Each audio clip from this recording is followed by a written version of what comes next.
It just makes sense. If the water can't go anywhere, you're not going to drain the city. Corban has said that this is going to be a priority, cleaning out these canals. He started with Peoples Avenue Canal several months ago. Now, of course, we saw Lafitte. This is something that they say is going to be a priority in the future, and I think residents would say we can't make it one soon enough. Yeah, and when you talk about canals, that includes these big new box culverts uptown that are supposed to get the water out of uptown more quickly. And you looked in 2009 at exactly where that water was going to go, and it was going to go to the Monticello Canal near the Jefferson Parish line. And now we're hearing that a lot of that water is actually going to Pump Station 1 on Broad Street. And so there's all these questions about what's really happening there with that new impact, and the people who live in that area are getting very frustrated and want to know, why are they flooding now when they didn't before? And even the Army Corps of Engineers itself, along with the city, is asking questions about what are the impacts of these canals. Exactly. They're actually doing a study right now to try to find out the impact of those SELA projects, and it should be out in the next few weeks. But we wanted to find out now why people who live in that uptown area are flooding. John Bozier said living next to construction of new massive SELA drainage culverts on Jefferson Avenue was like living through a daily earthquake for 5 years. When we bought the house, you know, this sort of thing was level. Yeah. Okay, and it cracked and then shifted several times. But this one, I mean, look, it looks like a fault in an earthquake or something. Kim Alvarez lives even closer to where the construction took place, and the impact was even more direct. I come home, there's a little note in my mailbox that says, some of the construction equipment wound up on your roof today. But through it all, they took solace in one thing: the project would improve drainage. We were told that it was going to make our lives better. But just as the project was wrapping up, they saw this. It's like a giant water fountain. And as soon as grass was placed back on the Jefferson Avenue neutral ground in May, a heavy Mother's Day rain. It's filling up, and we're all standing on our porches looking at each other like, what's going on? This can't be. That was rough. Then the Wednesday before Barry, we got about 1.5 feet standing water in the entire basement. I'm exhausted, I'm done. The whole place is filled with water. That was July 10th, and the scene repeated August 26th. And I go, well, is this the new norm? Is this how we live? So what's changed?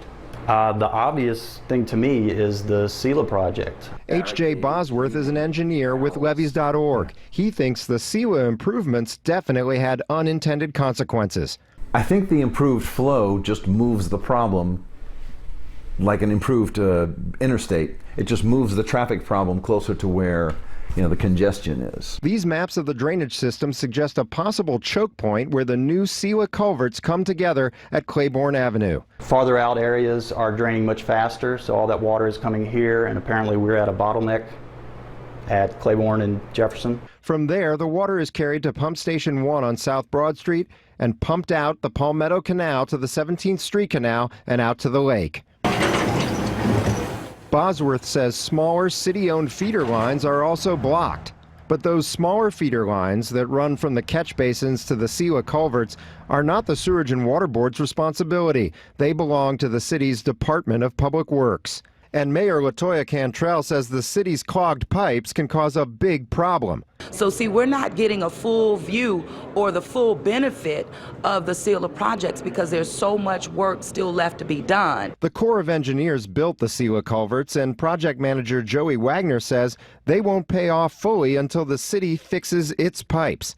Once we finish, you all, the city, is going to come back behind us and start tying in to the bigger culverts. So over time, you will start seeing a better improvement. The Sewerage and Water Board hired a consultant to study SELA's impact. Executive Director Ghassan Corban thinks the report will show flooding would have actually been worse without the SELA culverts. It's very tough to convince people who are, struggling and suffering because of, damage associated with flooding.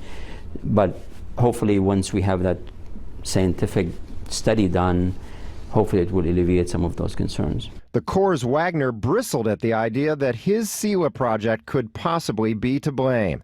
We all know there's certain areas in the city that are going to flood, and it's going to continue to flood until the system is totally overhauled. But Bozier isn't ready to accept that as the new norm. We're trying to be resilient and hope that the right things will be done and progress will be made and we can get this fixed.